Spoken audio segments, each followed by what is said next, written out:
And joining us now is Amy Barrett, a law professor at Notre Dame. She also previously served as a clerk for Justice Scalia. Amy, thanks for being with us. My pleasure. Justice Scalia was known as a larger-than-life figure on the court. What was it like working for him? All jobs have been downhill since. He was truly a man about whom it could be said he was the smartest in the room. He was also the funniest. He was a great mentor. He was warm. But that is not to say that he was never intimidating. Before argument, he would have a clerk conference, and the clerks were responsible for coming in to present either side of the case to the justice. And he relished an argument, and he wanted to hear the arguments on both sides. He was not interested in just having us parrot back what we thought he wanted to hear. And there is nothing that will hone your skill in making oral legal arguments than going toe-to-toe with Justice Scalia.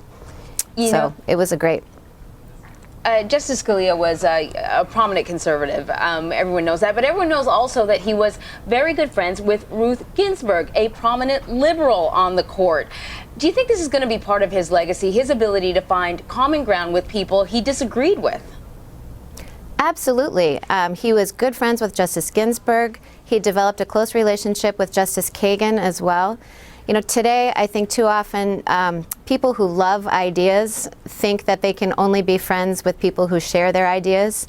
But that is an impoverished life, and it is not the life that Antonin Scalia led. He had great respect for those whose principles were different than his own.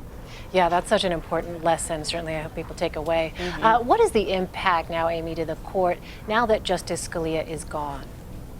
Well, I think one impact will be more boring opinions. My students love reading Justice Scalia's opinions because they're colorful, they're also clear.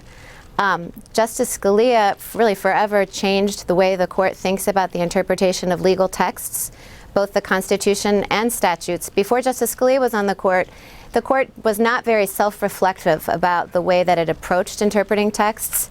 And even those who did not agree with Justice Scalia really sharpened and formulated their arguments on the other side in response to the ones that he made.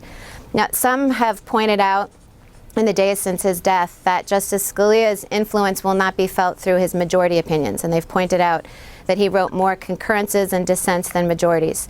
That's true, but that's a function of the fact that Justice Scalia was not the most senior justice among the conservatives who generally shared his jurisprudential philosophy.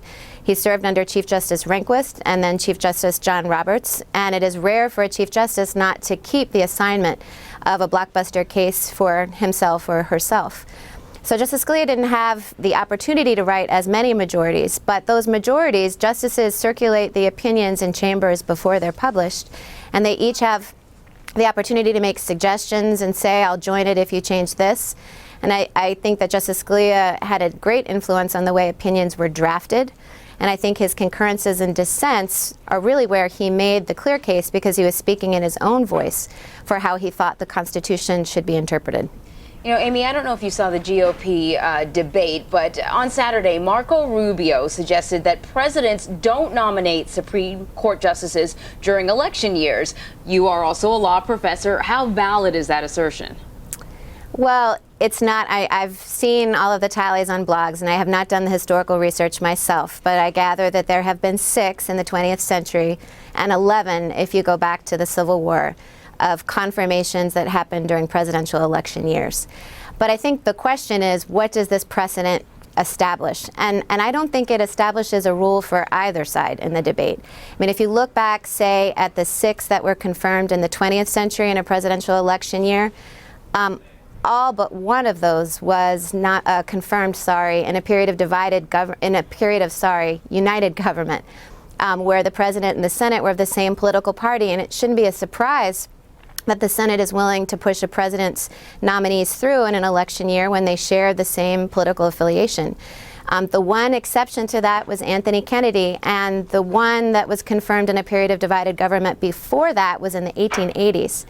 And Justice Kennedy, you know, the arguments will be that that situation was distinguishable. The nomination, the vacancy did not arise in the presidential election year. It arose the year before in June when Justice Powell retired. And Justice Kennedy was nominated in November of the prior year. Moreover, he was nominated after Bork's nomination had failed and Ginsburg withdrew his nomination. So the wrangling for the spot, the conversation about the spot, the existence of the spot had been in play for a long time before that. Moreover, Kennedy is a moderate Republican, and he replaced a moderate Republican, Powell. We're talking about Justice Scalia, the staunchest conservative on the court, and we're talking about him being replaced by someone who could dramatically flip the balance of power on the court. It's not a lateral move. And finally, the reality is we live in a different time. Kennedy was confirmed unanimously. So, incidentally, was Scalia. And this is not the time we live in now. Post-Bork, as we all know, confirmation hearings have gotten far more contentious. And so I just don't think we live in the same kind of time. So I think in sum, the president has the power to nominate and the Senate has the power to act or not. And I don't think either one of them can claim that there's a rule governing one way or the other. All right, very interesting. Professor Amy Barrett, thanks a lot. My pleasure.